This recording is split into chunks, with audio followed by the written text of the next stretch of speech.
بسم اللہ الرحمن الرحیم۔ آج کا تیسرا ویلاگ نمبر 3، پیج ہے 157، معارف القرآن جلد اول۔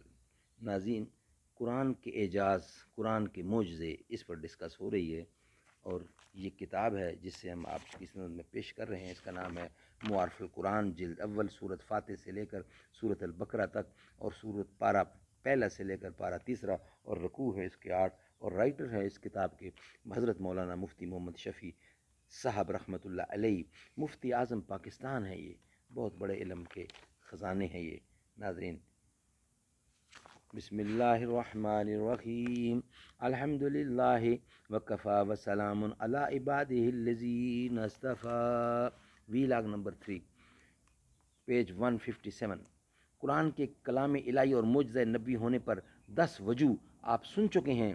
آخر میں ایک اجمالی نظر اس پر ڈالیے کہ محمد مصطفیٰ صلی اللہ علیہ وسلم پیدائشی یتیم ہو کر دنیا میں تشریف لائے ہیں، عمر بھر کسی مکتب میں قدم نہیں رکھتے، قلم اور کتاب کو ہاتھ نہیں لگاتے، اپنا نام بھی خود نہیں لکھ سکتے، اسی میں جوان ہوتے ہیں۔ آپ کی طبیعت عزت پسند ہے، کسی کھیل تماشا جلسوں ہنگاموں میں جانے کے بھی عادی نہیں، شعر و سخن سے بھی مناسبت نہیں، کسی قومی اجتماع میں کبھی کوئی خطبہ دینے یا تقریر کرنے کا بھی عمر بھر اتفاق نہیں ہوتا۔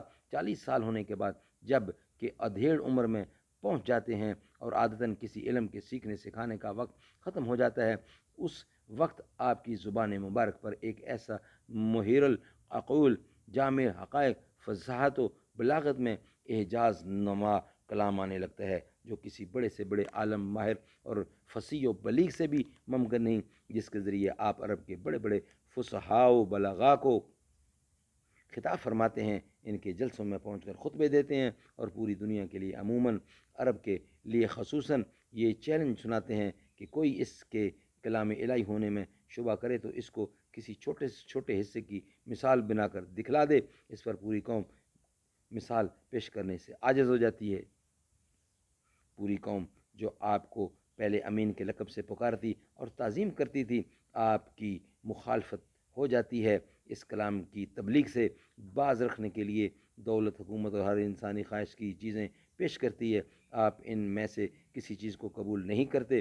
پوری قوم آپ کو اور آپ کے رفقاء کو ستانے، ظلم کرنے پر آمادہ ہو جاتی ہے۔ آپ یہ سب کچھ برداشت کرتے ہیں مگر اس کلام کی تبلیغ نہیں چھوڑتے۔ قوم آپ کے قتل کی سازشیں کرتی ہے، جنگ و جدل میں آمادہ ہو جاتی ہے، آپ کو اپنا وطن چھوڑ کر مدینہ جانا پڑتا ہے۔ آپ کی قوم آپ کو وہاں بھی سکون سے نہیں بیٹھنے دیتی۔ سارا عرب اور اہل ایمان، سارا عرب اور اہل کتاب آپ کی مخالفت پر جمع ہوتا ہے، سارا عرب اور اہل کتاب آپ کی مخالفت پر جمع ہو جاتا ہے۔ آپ آئے دن مدینہ پر حملہ آور ہوتے ہیں، آپ کے مخالفین یہ سب کچھ کرتے ہیں مگر قرآن کے چیلنج کو قبول کر کے ایک چھوٹی سی صورت قرآن کی مثل بنا کر پیش نہیں کرتے۔ قرآن ان کو غیرت دلاتا ہے، اس پر بھی ان کی رگ حمیت میں حرکت نہیں ہوتی۔ صرف یہی نہیں کہ پورا عرب قرآن کریم کی مثال پیش کرنے سے عاجز رہا، بلکہ خود وہ ذات اقدس جس پر یہ قرآن نازل ہوا، وہ بھی اس کی مثال اپنی طرف سے پیش نہیں کر سکے۔ ان کا سارا کلام یعنی حدیث جس طرح کا ہے، قرآن کا کلام یقیناً اس سے ممتاز ہے۔ قرآن کریم کا ارشاد ہے، قال الذین لا یرجون لقاء نحتل بقرآن غیر ھذا او بدلہ قل ما یکون لی ان ابدلہ من تلقاء نفسی۔ جو لوگ آخرت میں ہمارے سامنے آنے کے منکر ہیں، جو لوگ آخرت میں ہمارے سامنے آنے کے منکر ہیں، وہ کہتے ہیں کہ اسی جیسا ایک اور قرآن بنا دیجئے یا اسی کو بدل دیجئے۔ تو آپ فرما دیجئے کہ میرے لیے یہ ممکن نہیں میں اپنی طرف سے اس کو بدل ڈالوں، میرے لیے یہ ممکن نہیں کہ میں اپنی طرف سے اس کو بدل ڈالوں۔ ناظرین، انشاءاللہ اس کا بقیہ حصہ نیکسٹ ویلاگ میں آپ کی خدمت میں پیش کیا جائے گا۔ آج کا ویلاگ یہاں ہی بند کرتے ہیں، نیکسٹ ویلاگ انشاءاللہ آپ کی خدمت میں اسی آیت کے ساتھ پیش کیا جائے گا۔ اللہ تعالیٰ سمجھ بوجھ دے، آمین ثم آمین۔ بجا خاتم النبیین صلی اللہ علیہ وسلم۔